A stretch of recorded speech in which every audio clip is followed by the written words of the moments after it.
ಕಣ್ಗಳ ಮುಚ್ಚಿನ ಪ್ರಾರ್ಥನೆ ಮಾಡೋಣ. ಸ್ತೋತ್ರ ಕರ್ತನೆ, ಸ್ತೋತ್ರಪ್ಪ. ಸಾಕ್ಷಿ ಹೇಳಿದವರು ಸಾಕ್ಷಿ ನೆಲೆಗೊಳ್ಳುವುದಕ್ಕೆ ವಾಕ್ಯದಿಂದ ಬಲಪಡಿಸಬೇಕನ್ನ ಪ್ರಾರ್ಥಿಸಿದ ರಚ ನೀವು ದಾಸನ ಮನಸ್ಸಿ ನಮ್ಮೊಂದಿಗೆ ಮಾತನಾಡಿ ನಿಮ್ಮ ನಾಮ ಮಾತ್ರ ಮೈಪಡಿ. ನಮ್ಮ ರಕ್ಷಕನ ವಿಮೋಚಕನಾಗಿರುವ ಯೇಸು ಕ್ರಿಸ್ತನ ನಾಮದಲ್ಲಿ ಪ್ರಾರ್ಥಿಸಿ ಬೇಡಿ ಒಂದು ಹೇಳಿ ತಂದೆಯೇ, ಆಮೆನ್. ಹಲ್ಲೆಲೂಯಾ. ದೇವರು ಒಂದು ಅದ್ಭುತವಾದ ವಾಗ್ದಾನಗಳನ್ನು ನಮಗೆ ಕೊಟ್ಟಿದ್ದಾರೆ.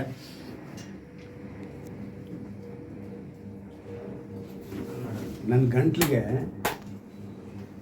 ಬರ್ನಾಗಲ್ಲ ಅಂದಿದ ತಕ್ಷಣ ಅದು ನಾನು ನಿನಗಿನ್ನ ಕಡಿಮೆ ಇಲ್ಲ ಅಂತೇಳಿ ಕರೆಂಟ್ ಏನು ಬಂದ್ಬಿಡ್ತಾ ವಾಪಸ್ ಬಂದ್ಬಿಡ್ತು.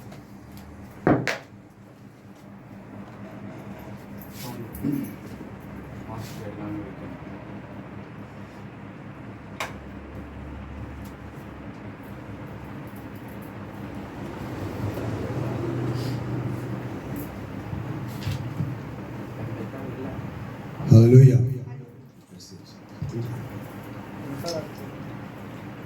ದೇವರ ಮಾತು ವಾಗ್ದಾನ ಏನಂತ ಹೇಳಲ್ಪಟ್ಟಿದ್ದು ಅಂತ ಹೇಳಿದ್ರೆ ನಮಗೆಲ್ಲರಿಗೂ ತಿಳಿದಿರುವಂಥ ಮಾತು.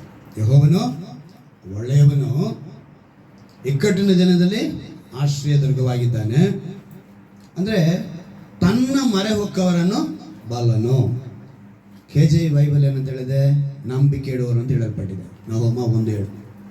ಹಾಗಾದರೆ ತನ್ನ ಮೊರೆ ಹೊಕ್ಕವರನ್ನ ಅಂತ ಹೇಳುವಾಗ ನಮಗೆ ತುಂಬ ಹತ್ತಿರದಲ್ಲಿ ಯಾವಾಗಲೂ ನೆನಪಿಗೆ ಬರುವಂಥ ಒಂದು ವಾಕ್ಯ 91ನೇ ಕೀರ್ತನೆ.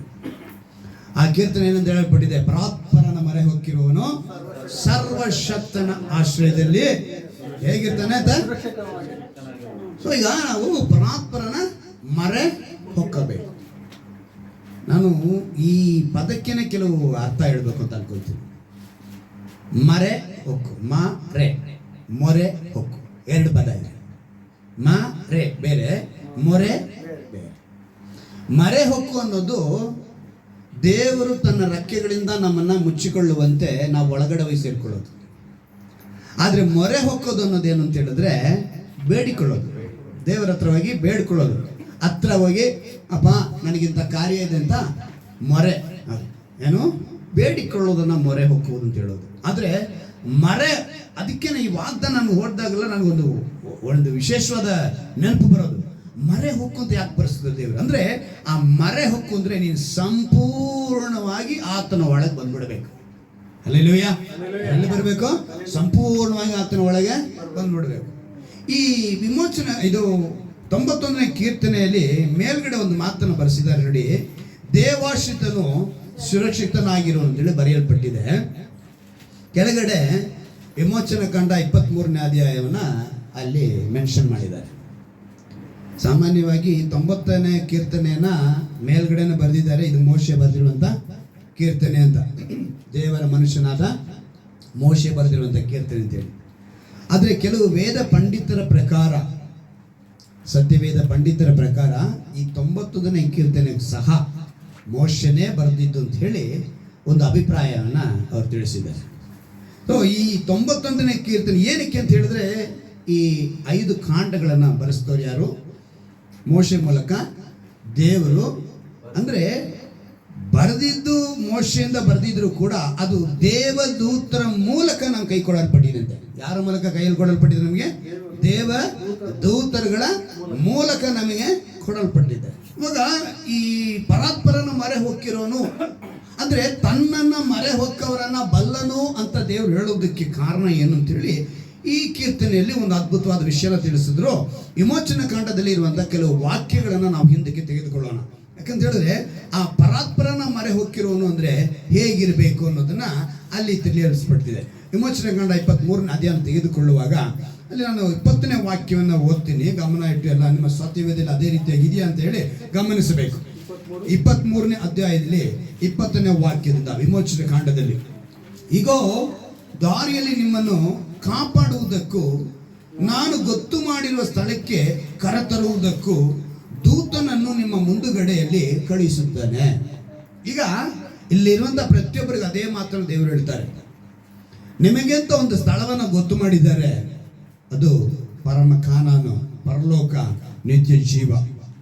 ನೀವು ಅಲ್ಲಿಗೆ ಹೋಗೋದಕ್ಕೆ ನಿಮ್ಗೆಲ್ರಿಗೂ ಒಬ್ಬ ದೂತನನ್ನ ದೇವರು ಏರ್ಪಡಿಸಿದ್ದಾರೆ. ಅವ್ರು ಹೇಳ್ತಾರೆ, ದೂತನನ್ನು ನಿಮ್ಮ ಮುಂದುಗಡೆಯಲ್ಲಿ ಕಳಿಸುತ್ತೇನೆ, ನೀವು ಆತನಲ್ಲಿ ಲಕ್ಷ್ಯವಿಟ್ಟು ಏನ್ ಮಾಡ್ಬೇಕಂತೆ? ನಾವು ಲಕ್ಷ್ಯವಿಟ್ಟು. ಇವತ್ತು ಅಸಡ್ಡೆ ಆಗಿರುವಂತರು ಬಹಳ ಜನ ಇರ್ತಾರೆ.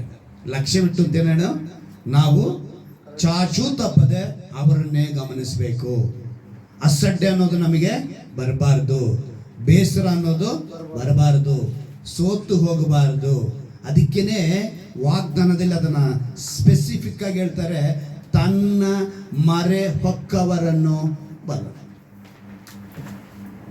ಆ ಮಾತಿನ ಸರಿಯಾದ ಅರ್ಥ ನಾವು ಅರ್ಥ ಮಾಡ್ಕೊಳ್ಳೋದಕ್ಕೇನೆ ದೇವರು ಈ ವಾಗ್ದಾನವನ್ನು ಕೊಟ್ಟು ನಮ್ಗೆ ಈ ವಾಕ್ಯಗಳನ್ನ ಕೊಡ್ತಿದ್ದಾರೆ. ಹೇಳ್ತಾರೆ, ಲಕ್ಷ್ಯವಿಟ್ಟು ಆತನ ಮಾತಿಗೆ ಕಿವಿಗೊಡಬೇಕು. ಕಿವಿಗೊಡಬೇಕು. ಕಿವಿ ಕೊಡಲಿಲ್ಲ ಅಂದರೆ ಬಹಳ ಮುಖ್ಯವಾದದ್ದು ಕಿವಿ. ಸಭೆಗೆ ಹೇಳ್ತಾರೆ, ಯಾವಾಗಲೂ ದೇವರು ಹೇಳ್ತಾರೆ, ಕಿವಿ ಉಳ್ಳವನು ಕೇಳಲಿ. ಸಭೆ ಅಂದ್ರೆ ಯಾರು? 4 ಗೋಡೆ ಅಲ್ಲ, ನೀನು ನಾನು ಕೇಳಬೇಕು. ತೆಲುಗಿನಲ್ಲಿ ಆ ಪದ ತುಂಬಾ ಇಷ್ಟ ನನಗೆ. ವಿನುಟ ವಲನ ಏನಂತೆ? ವಿನುಟ ವಲನ ರಕ್ಷಣೆ. ಕೇಳುವುದರಿಂದ ರಕ್ಷಣೆ ಉಂಟಾಗುತ್ತೆ. ಇಲ್ಲಿ ನೀವು ಆತನಲ್ಲಿ ಲಕ್ಷ್ಯವಿಟ್ಟು ಆತನ ಮಾತಿಗೆ ಕಿವಿಗೊಡಬೇಕು. ಆತನಿಗೆ ಅವಿಧೇಯರಾಗಿರಬಾರದು. ಅವಿಧೇಯರಾದರೆ ನಿಮ್ಮನ್ನು ಕ್ಷಮಿಸಲಾರನು. ನನ್ನ ನಾಮ ಮಹಿಮೆ ಆತನಲ್ಲಿ ಇರುವುದು. ಒಬ್ಬ ದೂತನನ್ನು ಕಳುಹಿಸಿ ದೇವರ ನಾಮ ಮಹಿಮೆಯನ್ನು ಅವನಲ್ಲಿಟ್ಟು ನೀವು ಅವನನ್ನೇ ಗಮನಿಸಬೇಕು, ಅವನ ಮಾತನ್ನು ಕೇಳಬೇಕು, ಅವನ ಕಿವಿಗೊಟ್ಟು ಅವನಿಗೆ ವಿಧೇಯರಾಗಿರಬೇಕು. ಯಾಕೆಂದರೆ ಅವನಲ್ಲಿ ನನ್ನ ನಾಮ ಮಹಿಮೆ ಇದೆ. ನೀವು ಆತನ ಮಾತನ್ನು ಶ್ರದ್ಧೆಯಿಂದ ಲಾಲಿಸಿ ನನ್ನ ಆಜ್ಞೆಗಳೆಲ್ಲ ನಡೆಸಿದರೆ ನಾನು ನಿಮ್ಮ ಶತ್ರುಗಳಿಗೆ ಶತ್ರುವಾಗಿ, ಏನಂತ ಹೇಳ್ತಾರೆ? ನಿಮ್ಮ ಶತ್ರುಗಳಿಗೆ ನಾನು ಶತ್ರುವಾಗಿಯೂ ನಿಮ್ಮನ್ನು ಪೀಡಿಸುವವರನ್ನು ಪೀಡಿಸುವವನಾಗಿಯೂ ಇರುವೆನು. ಎಂತ ಅದ್ಭುತ ಮಾತಲ್ವಾ? ಸೊ ತನ್ನ ಮರೆ ಹೊಕ್ಕವರಿಗೆ ದೇವರು ಹೇಳಿಕೊಡುವಂತ ಆಲೋಚನೆಗಳಿದು. ಅವ್ರು ಹೇಳ್ತಾರೆ, ನನ್ನ ದೂತನು ನಿಮ್ಮ ಮುಂದೆ ನಡೆದು, ಇಲ್ಲಿ ಗಮನಿಸಿ, ಒಂದು 6 ಜನಾಂಗ ಇಲ್ಲಿ ಬರೆಸಿದ್ದಾರೆ. ಆಕ್ಚುಲ್ ಆಗಿ ಇಲ್ಲಿ 7 ಜನಾಂಗ ಬರಬೇಕು. ಅದು ಧರ್ಮೋಪದೇಶ ಕಾಣದಲ್ಲಿ ಆದ ಜನಾಂಗಗಳನ್ನ ಬರೆಸಿದ್ದಾರೆ. ಏನಂತ ಹೇಳ್ತಾರೆ? ನನ್ನ ದೂತನು ನಿಮ್ಮ ಮುಂದೆ ನಡೆದು ಅಮೋರಿಯರು, ಇತ್ತಿಯರು, ಪೆರಿಜಿಯರು, ಕಾನಾನಿಯರು, ಇವ್ವಿಯರು, ಯಬೂಸಿಯರು ಇರುವ ದೇಶಕ್ಕೆ ನಿಮ್ಮನ್ನ ಸೇರಿಸುವನು. ಅವರನ್ನಾದರೂ ನಾನು ನಿರ್ಮೂಲ ಮಾಡುವೆನು. ಒಂದು 6 ಜನಾಂಗ ಇಲ್ಲಿ ಬರೆಸಿದ್ದಾರೆ. ಆಕ್ಚುಲ್ ಆಗಿ 7 ಜನಾಂಗ ಇರುತ್ತೆ. ನಾನು ಅದನ್ನ ಆಮೇಲೆ ಓದ್ತೀನಿ. ಆ 7 ಜನಾಂಗವನ್ನ ನಿರ್ಮೂಲ ಮಾಡಿದ್ರೇನೆ ನೀವೆಲ್ಲಿಗೆ ಹೋಗಕ್ಕೆ ಸಾಧ್ಯ? ಕಾನಾನಿಗೆ. ಕಾನಾನಲ್ಲಿ ನೀವು ವಾಸ ಮಾಡೋದಕ್ಕೆ ಸಾಧ್ಯ. ಅಂದ್ರೆ ಇವತ್ತು ನಮಗೆ ಅದೇ ರೀತಿಯಾಗಿ ಒಂದು 7 ಉಪದ್ರವ ಕಾಲ ಬರುತ್ತೆ. ನಮಗೆ 7 ವರ್ಷಗಳ ಉಪದ್ರವ ಕಾಲ ಬರುತ್ತೆ. ಅದನ್ನೆಲ್ಲ ದಾಟಿದ್ರೆ ಮೇಲೆನೆ ನಾವು ನಿತ್ಯ ಜೀವ ಪಡೆದುಕೊಳ್ಳುವುದಕ್ಕೆ ಸಾಧ್ಯ. 7 ಅನ್ನೋ ಪದಕ್ಕೆ ಬಹಳ ವಿಶೇಷಣಗಳಿದೆ. ಅದನ್ನೊಂದು ದಿವಸ ನಾವು ಧ್ಯಾನ ಮಾಡೋಣ. ಆದರೆ ಉಪವಾಸ ಕೂಟಗಳಲ್ಲಿ ಅದನ್ನು ಧ್ಯಾನ ಮಾಡೋದಕ್ಕೆ ನಾನು ಪ್ರಯತ್ನ ಮಾಡೋಣ.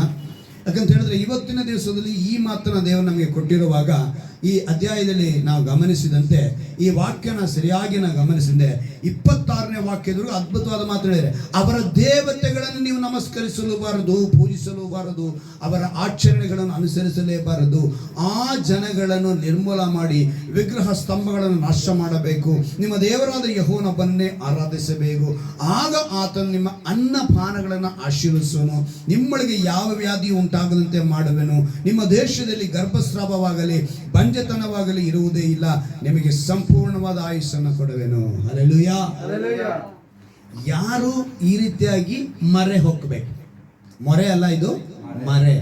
ಇದನ್ನ ಫಾಲೋ ಮಾಡಬೇಕು. ಇದನ್ನ ನಾವು ಕೈ ಹಿಡಿದು ನಡೆಸಬೇಕು. ಅದರಲ್ಲಿ ನಡಿಬೇಕು, ಆ ದಾರಿಯಲ್ಲಿ ಹೋಗ್ಬೇಕು, ಹಿಂಬಾಲಿಸ್ಬೇಕು. ಆಗ ನಾವು ಮರೆ ಹೊಕ್ಕರಾಗ್ತೀವಿ. ಕೇಳೋರು ಮಾತ್ರ ಆಗಿದ್ರೆ ಮೊರೆ ಹಾಕ್ತೀವಿ. ಆದರೆ ಅದನ್ನ ನಡೆಸ್ಕೊಂಡು ಹೋದ್ರೆ ನಾವು ಮರೆ ಹೊಕ್ಕವರಾಗಿರ್ತೀವಿ. ಇದನ್ನೇ, ಈ ಮಾತನ್ನೇ ಧರ್ಮೋಪದೇಶ ಕಾಂಡದಲ್ಲಿ 7ನೇ ಅಧ್ಯಾಯದಲ್ಲಿ ಆ ಜನಾಂಗದ ಕುರಿತು ಒಂದು ಮಾತನ್ನು ಬರೆಸಿದ್ದಾರೆ. ಯಾಕಂದರೆ 7 ಅನ್ನೋದು ಬಹಳ ಪ್ರಾಮುಖ್ಯತೆ ಇದೆ. ಅದರಿಂದನೇ ಧರ್ಮೋಪದೇಶ ಕಾಂಡ 7ನೇ ಅಧ್ಯಾಯದಲ್ಲೇ 1ನೇ ವಾಕ್ಯದಲ್ಲಿ ಅವರು ಯಾವ್ಯಾವುದನ್ನ ಸ್ವಾಧೀನಪಡಿಸಿಕೊಳ್ಬೇಕೆಂಬುದನ್ನ ದೇವರಲ್ಲಿ ತಿಳಿಯಪಡಿಸ್ತಾರೆ. ನೋಡಿ, ನೀವು ಸ್ವಾಧೀನ ಮಾಡಿಕೊಳ್ಳುವುದಕ್ಕೆ ಹೋಗುವ ದೇಶದಲ್ಲಿ ನಿಮ್ಮ ದೇವರಾದ ಯೆಹೋವನು ನಿಮ್ಮನ್ನು ಸೇರಿಸಿ ಸಂಖ್ಯೆಯಲ್ಲಿಯೂ ಬಲದಲ್ಲಿಯೂ ನಿಮಗೆ ಮೀರುವ. ಚೆನ್ನಾಗಿ ಗಮನಿಸ್ಕೊಳ್ಳಿ, ಸಂಖ್ಯೆಯಲ್ಲಿಯೂ ಬಲದಲ್ಲಿಯೂ ನಿಮಗೆ ಮೀರುವ ಅಂದ್ರೆ ಇವರಿಗೆ ಸಮವಾಗಿ ಒಂದು ಜನಾಂಗ ಅಲ್ಲಿದೆ. ಅಂದ್ರೆ 7 ಜನಾಂಗ ಇದೆ. ಯಾರ್ಯಾರು ಅಂತೇಳಿ ಅಲ್ಲಿ ಬರೆಯಲ್ಪಟ್ಟು ನೋಡಿ. ಮೊದಲನೇದು ಹಿತ್ತಿಯರು, ಎರಡನೇದು ಗಿರ್ಗಾಶಿಯರು, ಮೂರನೇದು ಅಮೋರಿಯರು, ನಾಲ್ಕನೇದು ಕಾನಾನಿಯರು, ಐದನೇದು ಪೆರಿಜಿಯರು, ಆರನೇದು ಇವ್ವಿಯರು, ಏಳನೇದು ಎಬೂಸಿಯರು ಎಂಬ 7 ಜನಾಂಗಗಳನ್ನು ನಿಮ್ಮ ಎದುರಿನಿಂದ ಹೊರಡಿಸುವನಾಗಿ ಅವರನ್ನು ನಿಮ್ಮಿಂದ ಪರಾಜಯಪಡಿಸುವಾಗ. ನೋಡಿ, 7 ಜನಾಂಗವನ್ನ ಬರೀ ಇಸ್ರಾಯೇಲರು ಮಾತ್ರ ಜಯಪಡಿಸ್ತಾರೆ. ಇವರು ಒಂದೇ ಜನಾಂಗ. ಅದು ಎಷ್ಟು ಜನಾಂಗ? ಆ 7 ಜನಾಂಗಕ್ಕೆ ದೇವರು ಹೇಳಿದ್ರು, ಮೊದಲನೇ ಹೇಳ್ತಾರೆ, ಚೆನ್ನಾಗಿ ಗಮನಿಸ್ಕೊಳ್ಳಿ ಇಲ್ಲಿ, ನಿಮ್ಮನ್ನು ಸೇರಿಸಿ ಸಂಖ್ಯೆಯಲ್ಲಿಯೂ ಬಲದಲ್ಲಿಯೂ ನಿಮಗೆ ಮೀರುವ. ಅಂದ್ರೆ ಇವರೊಂದು ಸಂಖ್ಯೆ ಒಂದು 10,000 ಅಂತ ಇಟ್ಕೊಳ್ಳೋಣ. ನಿಮಗೆ ಮೀರುವ ಅಂದ್ರೆ ಅರ್ಥ ಏನು? ಅವ್ರು 20,000 ಇದ್ದಾರೆ ಅಂತ ಅರ್ಥ. ಅವ್ರು 20,000 ಜನ ಇದ್ದಾರೆ ಅಂತ ಹೇಳಿದ್ರೆ ಒಂದು ಜನಾಂಗ 20 ಅಂದ್ರೆ 7 ಜನಾಂಗ ಎಷ್ಟಾಯ್ತು? ಅಲ್ಲಿಗೆ 140. ಅಂದ್ರೆ ಇವ್ರು ಇರೋದೆಷ್ಟು? ಬರೀ 10. ಅವ್ರು ಇರೋದೆಷ್ಟು? ಅವ್ರನ್ನ ಅಂದ್ರೆ ನಿನ್ನ ಹತ್ರ ಸ್ವಲ್ಪನೇ ಇದೆ, ನಿನಗೆ ಸ್ವಲ್ಪನೇ ಇದೆ, ಅಂದ್ರೆ ಒಂದು ಭಾಗ ಇದೆ. ಅವ್ರು 9 ಭಾಗ ಎಕ್ಸ್ಟ್ರಾ ಇರಲಿ, ಆದ್ರೆ ಜಯ ಯಾರಿಗೆ? ನಿನಗೆ. ಹಲ್ಲೆಲೂಯಾ. ದೇವರು ಹೇಳುವಂಥದ್ದು ತನ್ನ ಮರೆ ಹೊಕ್ಕವರ ಹತ್ರ ಸ್ವಲ್ಪನೇ ಇದೆ. ಅದಕ್ಕೆ ಅನೇಕ ಸ್ಥಳಗಳಲ್ಲಿ ವಾಕ್ಯಗಳು ನೋಡ್ತೀವಿ, ಆರಂಭ ಅಲ್ಪವಾಗಿದ್ರು ಅಂತ್ಯ ಹೆಂಗಿರ್ಬೇಕು? ಸಂಪೂರ್ಣವಾಗಿರ್ಬೇಕು. ಸೊ ನಾವು ಆರಂಭ ಅಲ್ಪವಾಗಿ ಇದೆ ನಮಗೆ. ಈ ಅಲ್ಪದಲ್ಲಿ ನಾವೇನ್ ಮಾಡೋಣ? ಸಂಪೂರ್ಣತೆನ ಕಾಣಬೇಕು. ಅದನ್ನ ಕಾಣಬೇಕು ಅಂತ ಹೇಳಿದ್ರೆ ಮರೆ ಹೊಕ್ಕಬೇಕು. ಇವತ್ತು ಈ ಒಂದು ವಿಷಯದಲ್ಲಿ ಈ 7 ಜನಾಂಗನ ಬರೆದಾಗ ನಾನು ಯೋಚನೆ ಮಾಡಿದೆ, 7 ಜನಾಂಗನ ಬರೆಸೋ ಉದ್ದೇಶ ಏನು? ಅದರಿಂದ ನಾವು ಕಲಿಯಬೇಕಾದ ಪಾಠಗಳೇನು? ಈ 7 ಜನಾಂಗದಿಂದ ನಾವು ಕಲಿಯಬೇಕಾದ ಪಾಠ ಏನು? ಯಾಕಂದ್ರೆ ಮರೆ ಹೊಕ್ಕವರು ಅಂದ್ರೆ ಯಾರು?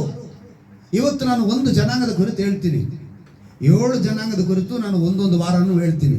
ನೋಡೋಣ ಎಷ್ಟು ವಾರ ನಡೆಯುತ್ತೆ ನೋಡೋಣ. ಯಾಕಂದ್ರೆ ಒಂದು ಜನಾಂಗ ಹೇಳೋದಕ್ಕೆ ನನ್ನ ಸಮಯ ಸಾಲದು. ಸ್ವಲ್ಪ ಚಿಕ್ಕದಾಗಿ ಮಾಡಿ ಈ ಒಂದು ಸಮಯದಲ್ಲಿ ನಿಮಗೆ ಆ ಒಂದು ಜನಾಂಗದ ಕುರಿತು ಮಾತ್ರ ಹೇಳ್ತೀನಿ. ಮೊದಲನೇ ಜನಾಂಗ ಯಾವುದಾಗಿದೆ ಅಂತ ಹೇಳಿದ್ರೆ ಏನಂತ? ಹಿತ್ತಿಯರು. ಏನಂತ ಬರೆಯಲ್ಪಟ್ಟಿದೆ? ಹಿತ್ತಿಯರು. ಈ ಹಿತ್ತಿಯರು ಈಗ ಇಸ್ರಾಯೇಲರಿಗೆ ಮೋಶೆ ಹೇಳ್ತಾನೆ, ತಿಳಿಸ್ತಾನೆ, ಕಾನಾನಿನಲ್ಲಿರುವ 7 ಜನಾಂಗ ಇದೆಯಪ್ಪ, ಅವ್ರು ನಿಮ್ಮನ್ನು ಸೆರೆಗೊಳಿಸೋದಕ್ಕೆ ಸಾಧ್ಯ ಇಲ್ಲ. ನಿಮ್ಮನ್ನ ಏನ್ ಮಾಡೋಕ್ಕಾಗಲ್ಲ, ಸೆರೆ ಹಿಡಿಯಕ್ಕೆ ಸಾಧ್ಯ ಇಲ್ಲ. ಯಾಕಂದ್ರೆ ನೀವು ಅವ್ರನ್ನ ಹೊರಡಿಸ್ಬೇಕು. ಸೊ ನೀವು ಅವ್ರನ್ನ ಹೊರಡಿಸ್ಬೇಕು ಅಂದ್ರೆ ಅವರು ನಿಮ್ಮನ್ನು ಕಾನಾನಿನಲ್ಲಿ ಬದುಕೋದಕ್ಕೆ ಬಿಡಲ್ಲ. ಅವ್ರೇನ್ ಮಾಡಲ್ಲ, ನಿಮ್ಮನ್ನ ಕಾನಾನದಲ್ಲಿ ಬದುಕೋದಕ್ಕೆ ಬಿಡಲ್ಲ. ಕಾರಣವೇನೆಂದ್ರೆ ಅವರು ತಮ್ಮ ಕೈಯಿಂದನೇ ಕೆಲವು ದೇವರುಗಳು ಮಾಡ್ಕೊಂಡಿದ್ದಾರೆ. ಆ ದೇವರನ್ನ ಅವರು ಪೂಜೆ ಮಾಡ್ತಾರೆ. ಅದಕ್ಕೆ ಹೇಳಿದ್ದು, ನೀವು ಅವರ ದೇವತೆಗಳನ್ನು ಕೂಡ ನಮಸ್ಕರಿಸಲಬಾರದು, ಪೂಜಿಸಲಬಾರದು ಅಂತೇಳಿ ಎಲ್ಲಿ ಹೇಳಿದ್ದು? ವಿಮೋಚನೆ ಕಾಂಡ 23ನೇ ಅಧ್ಯಾಯದಲ್ಲಿ ನಾವು ನೋಡಿದ್ವಿ. ಪರಾತ್ಪರನ ಮರೆ ಹೊಕ್ಕಿರೋನು ಸರ್ವಶಕ್ತನ ಆಶ್ರಯದಲ್ಲಿ ಸುರಕ್ಷಿತನಾಗಿರು ಅಂತ ಏನಕ್ಕೆ ಬರೆದಿದ್ದು? ಅಲ್ಲಿ ಬರೆದಾಗಲೇ ಮೇಲ್ಗಡೆ ವಿಮೋಚನೆ ಕಾಂಡವನ್ನು ಏನಕ್ಕೆ ಬರೆದಿದ್ದು? ಈ ಕೀರ್ತನೆಯನ್ನು ಕೂಡ, ಈ 90ನೇ ಕೀರ್ತನೆ ಮೋಶೆನೇ ಬರೆದಿದ್ದು ಅಂತೇಳಿ ವೇದ ಪಂಡಿತರ ಒಂದು ಅಭಿಪ್ರಾಯ ಏನಕ್ಕೆ ಅಂತ ಹೇಳಿದ್ರೆ, ವಿಮೋಚನ ಕಾಂಡದಲ್ಲಿ ಇರೋದನ್ನೇ ಇಲ್ಲಿ ಮರೆ ಹೊಕ್ಕವರು ಅಂತ ಹೇಳಿ ಬರೆಯಲ್ಪಟ್ಟಿದೆ. ಸೊ ನೀವು ಯಾರನ್ನ ಮರೆ ಹೊಕ್ಕಬೇಕು? ಸರ್ವಶಕ್ತನನ್ನ ಮರೆ ಹೊಕ್ಕಬೇಕು. ಮರೆ ಹೊತ್ತವರು ಹೆಂಗಿರ್ಬೇಕು ಅಂತ ಹೇಳಿದ್ರೆ ಅವರ ಒಂದು ಪೂಜೆಗಳು ಪುನಸ್ಕಾರಗಳು ನಮ್ಮಲ್ಲಿ ಬರಬಾರದು. ಆದ್ದರಿಂದ ನೀವು ಅವ್ರನ್ನ ಗೆದ್ದು ನಿಮ್ಮ ಸ್ವಂತ ಕಾನೂನನ್ನ ಸ್ವತಂತ್ರಿಸಿಕೊಳ್ಳಬೇಕು ಅಂತ ಹೇಳಿ ಮೋಶೆ ಮೂಲಕ ದೇವರು ತಿಳಿಸ್ತಾರೆ. ಮೋಶೆ ಮೂಲಕ ತಿಳಿಸಿದ ತಕ್ಷಣ ಇವಾಗ ನಮಗೆ ಹಿತ್ತಿರು ಯಾರು ಅಂತ ಗೊತ್ತಾಗಬೇಕಲ್ಲ. ಇದೊಂದು ದೊಡ್ಡ ಒಂದು ಹಿಸ್ಟ್ರಿ. ಚೆನ್ನಾಗಿ ಗಮನ ಇಟ್ಕೊಳ್ಳಿ. ಇವತ್ತು ಕೇಳಿ ನೀವು ಕಿವಿಯಲ್ಲಿ ಬಿಟ್ಬಿಟ್ರೆ ಅಂದ್ರೆ ಅದು ನಿಮಗೆ ನಷ್ಟ. ಹಿತ್ತಿಯರು ಅಂದ್ರೆ ಏನ್ರೆ ಯಾರು ಅಂತ ನಮ್ಗೆ ಗೊತ್ತಾಗಬೇಕು. ಆದಿಕಾಂಡ 10ನೇ ಅಧ್ಯಾಯ ಇಲ್ಲಿ ಇಟ್ಕೊಳ್ಳಿ. ಅದರಲ್ಲಿ ನಿಮಗೆ ಪೂರ್ತಿಯಾಗಿ ಅರ್ಥಗಳೇನು ಗೊತ್ತಾಗಲ್ಲ. ಆದಿಕಾಂಡ 10ನೇ ಅಧ್ಯಾಯ ತೆಗೆದು ಮಡ್ಕೊಳ್ಳಿ. ಅಲ್ಲೇ ನೋಹನ ಕುರಿತು ಮೊದಲನೇ ಮಾತು ಬರೆಯಲ್ಪಟ್ಟಿದೆ. ಚೆನ್ನಾಗಿ ಗಮನಿಸ್ಕೊಳ್ಳಿ. ಹಿತ್ತಿರು ಯಾರು ಎಂಬುದಕ್ಕೆ ಇಲ್ಲಿಂದ ಆರಂಭ ಮಾಡಿ ನಾನು ಬರಬೇಕು. ನೋಹನಿಗೆ 3 ಜನ ಮಕ್ಕಳಿದ್ದಾರೆ. ಆ ಮಕ್ಕಳಲ್ಲಿ ಒಬ್ಬನು Shem, Ham, Japheth. Shem, Ham, Japheth. ಈಗ ಈ ಶೇಮ್, ಹಾಮ್, ಎಫೇತ ಇವರಲ್ಲಿ ಮಧ್ಯದಲ್ಲಿದ್ದಾನಲ್ಲ ಹಾಮ್ಗೆ ಹುಟ್ಟಿದವನು ಕಾನಾನ್. ಅವನು ಹುಟ್ಟಿದವನು ಯಾರು? ಕಾನಾನು ಶಾಪಗ್ರಸ್ತನಾಗ್ತಾನೆ. ಹೇಗೆ ಶಾಪಗ್ರಸ್ತನ ಅಂತ ಆದರೆ ನೋಹ ಒಂದು ಸಮಯ ಬೆತ್ತಲೆ ಆಗಿದ್ದಾಗ ಈ ಕಾನಾನ್ ಏನು ಮಾಡ್ತಾನೆ, ಬಂದು ಅಣ್ಣ ತಮ್ಮಂದ್ರೆ ಹೇಳ್ತಾನೆ, ನೋಡು ಅವ್ರು ಬೆತ್ತಲೆ ಆಗಿದ್ದಾನೆ ಅಂತ. ಆಗ ನೋಹ ಎದ್ದ ಮೇಲೆ ಅವನ್ನ ಶಪಿಸ್ತಾನೆ. ಯಾಕಂದರೆ ಬೇರೆಯವ್ರು ಏನು ಮಾಡಿದ್ರು, ಅವ್ನು ಬೆತ್ತಲೆ ಆಗಿದ್ದಾಗ ಹೋಗಿ ಬಟ್ಟೆನ ಒದಿಸ್ತಾರೆ. ಆದರೆ ಇವನು ಅದನ್ನು ಮಾಡಿದಿರ ಹಿಂದೆ ಬಂದು ಇವ್ರನ್ನ ಕರ್ಕೊಂಡೋಗಿ ಅಣ್ಣ ತಮ್ಮನ ಹೇಳಿದ ತಕ್ಷಣ ತಂದೆ ಕೋಪ ಬಂದು ನೋಹ ಏನು ಮಾಡ್ತಾನೆ, ಹೇಳ್ತಾನೆ ಈ ರೀತಿಯಾಗಿ. ಸೊ ಅವನು ಶಾಪಗ್ರಸ್ತನಾದ. ಈಗ ನಾವು ನೋಡ್ತಾ ಇರುವಂಥ ಒಂದು ಸಬ್ಜೆಕ್ಟ್ ಕೂಡ ನಾವೆಲ್ಲಿಗೆ ಹೋಗ್ಬೇಕು, ಕಾನಾನಿಗೆ ಹೋಗ್ಬೇಕು. ಸೊ ಕಾನಾನ್ ಅನ್ನೋದು ಏನಾಗಿದೆ, ಶಾಪಗ್ರಸ್ತನಾದ ಒಂದು ವಂಶವಾಗಿತ್ತು. ಅವಾಗ ಆ ಕಾನಾನಿನಲ್ಲಿ ಆ ವಂಶದಲ್ಲಿ ಹುಟ್ಟಿದವರು ಇವರು ಎಲ್ಲಿ ವಾಸ ಮಾಡಿದ್ರು ಅಂತೇಳಿ ನಾವು ನೋಡುವಾಗ, ಕಾನಾನು ವಂಶದಲ್ಲಿ ಹುಟ್ಟಿದವರು ಹಿತ್ತಿಯರು. ಆ ಕಾನಾನಿನ ವಂಶದಲ್ಲಿ ಹುಟ್ಟಿದವರು ಹಿತ್ತಿಯರು. ಅವ್ರಿಗೆ ಇನ್ನೊಂದು ಪದ ಇದೆ, ಹಿವ್ವಿಯರು ಅಂತ ಕೂಡ ಇದೆ. ಹಿತ್ತಿಯರನ್ನ ಇನ್ನೊಂದು ಕರೀತಾ ಇದ್ರು, ಹಿವ್ವಿಯರು ಅಂತ ಕೂಡ ಕರೀತಾರೆ. ಇವರು ಬೆಟ್ಟದ ಸೀಮೆಯಲ್ಲಿ ವಾಸ ಮಾಡ್ತಾ ಇದ್ರು. ಎಲ್ಲಿ ವಾಸ ಮಾಡ್ತಾ ಇದ್ರು? ಬೆಟ್ಟದ ಸೀಮೆಯಲ್ಲಿ. ಇವರು ವಾಸ ಮಾಡ್ತಿದ್ದ ಬೆಟ್ಟದ ಸೀಮೆಯಲ್ಲಿ ವಾಸ ಮಾಡ್ತಾ ಇದ್ರು. ಇದೇ ಸ್ಥಳದಲ್ಲಿ ಇಷ್ಮಾಯೇಲನು ವಾಸ ಮಾಡ್ತಿದ್ದ.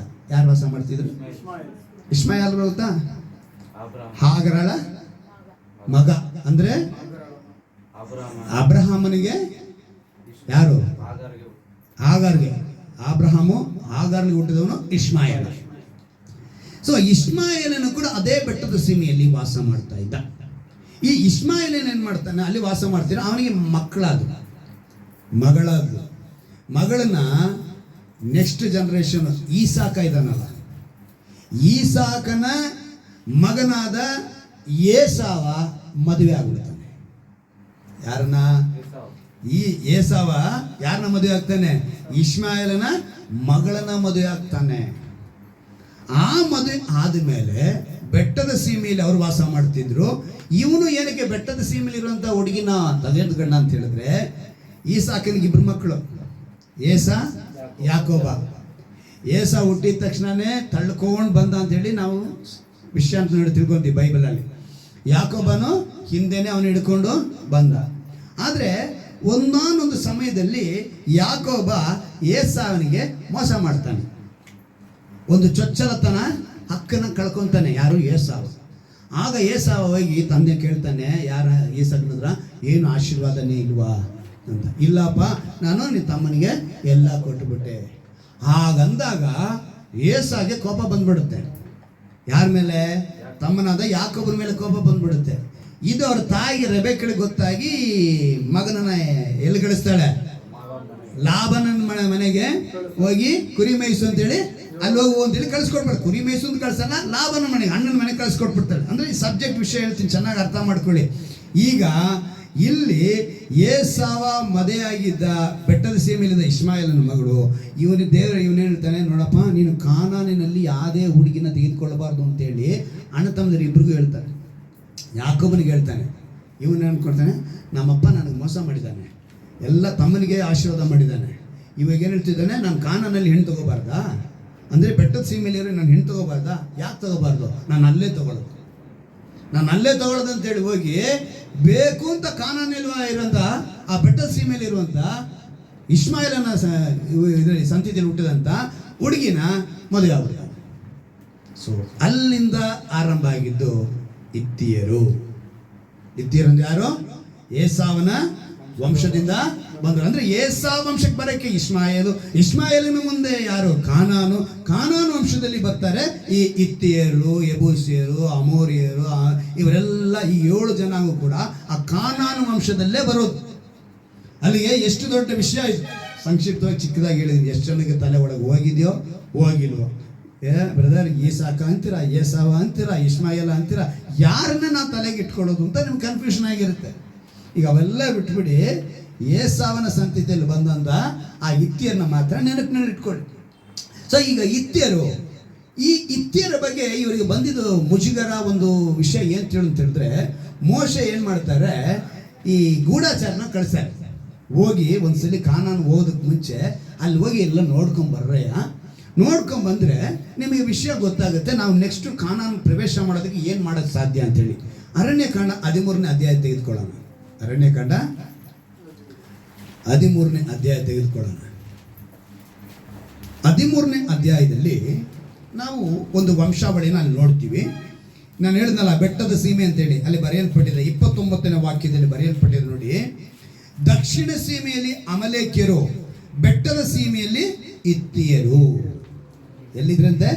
ಬೆಟ್ಟದ ಸೀಮೆಯಲ್ಲಿ ಹಿತ್ತಿಯರು, ಯೆಬೂಸಿಯರು, ಅಮೋರಿಯರು, ಇವರು ಸಮುದ್ರ ತೀರದಲ್ಲಿ ಮತ್ತು ಯೋರ್ದಾನ್ ಹೊಳೆಯ ಬಳಿಯಲ್ಲಿ ಕಾನಾನಿಯರು ವಾಸವಾಗಿದ್ದಾರೆ ಎಂದು ತಿಳಿಸಿದರು.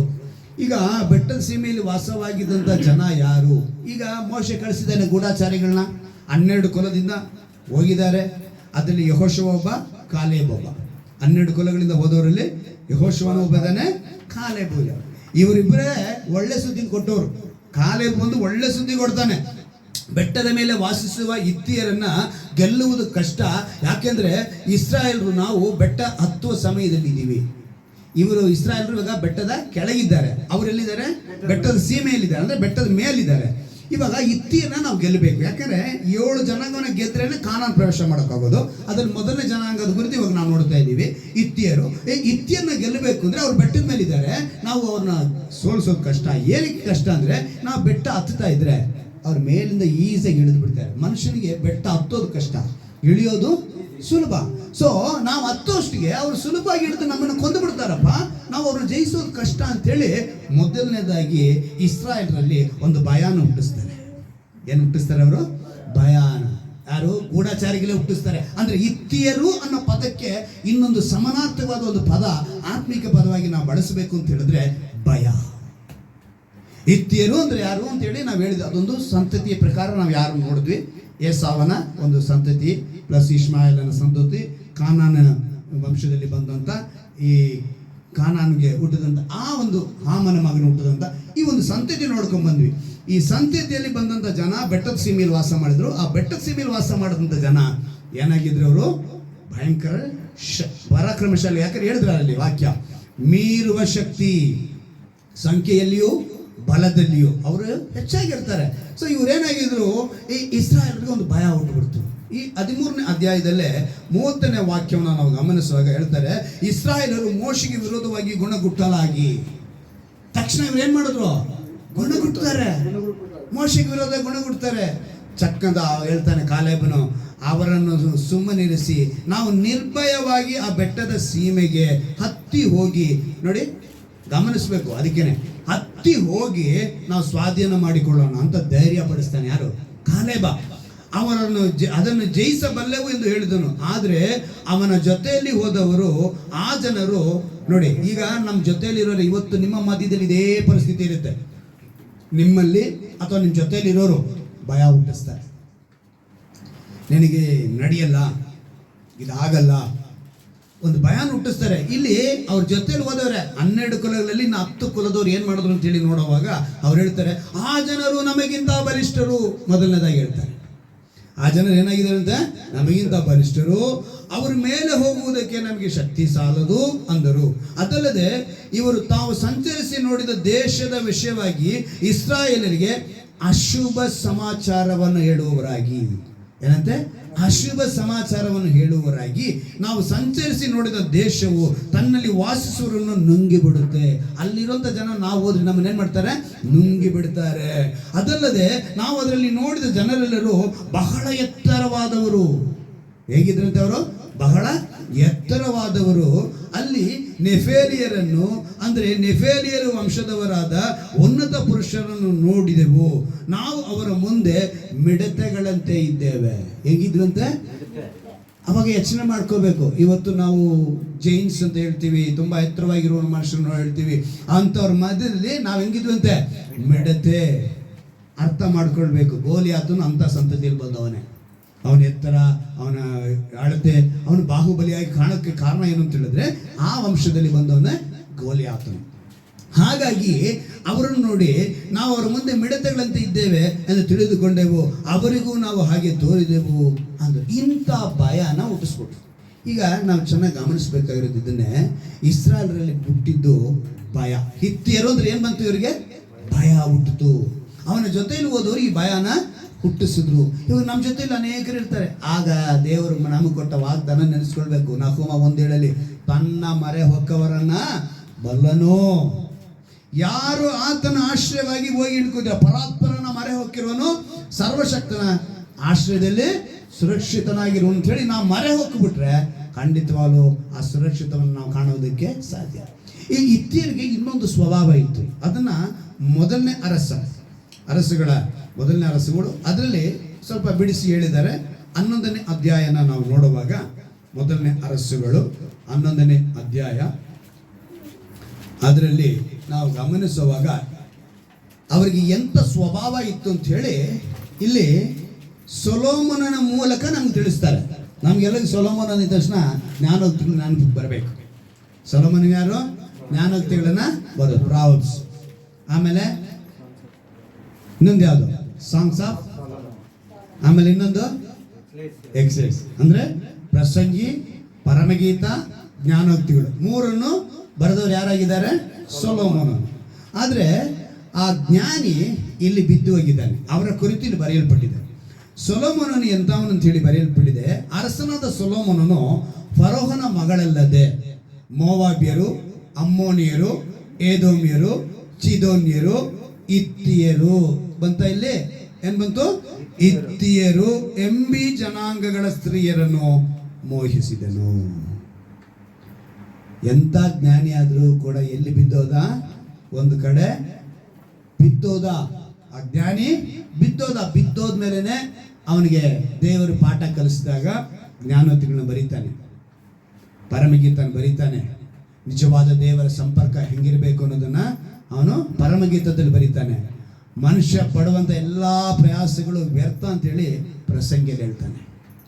ನೀವು ಪಡುವಂಥ ಪ್ರಯಾಸವು ವ್ಯರ್ಥ. ನಿಮ್ಮನ್ನು ಸಮರ್ಪಿಸಿಕೊಳ್ಳದೆ ಹೋದರೆ, ನಿಮ್ಮನ್ನು ಒಪ್ಪಿಸಿಕೊಡದೆ ಹೋದರೆ, ನೀವೇನೇ ಮಾಡಿದ್ರು ಕೂಡ ಪ್ರತಿಯೊಂದಕ್ಕೂ ಕಾಲ ಇದೆ. ಪ್ರಸಂಗಿ 3 ನೋಡೋ ಪ್ರಕಾರ ಪ್ರತಿಯೊಂದಕ್ಕೆ ಏನಿದೆ?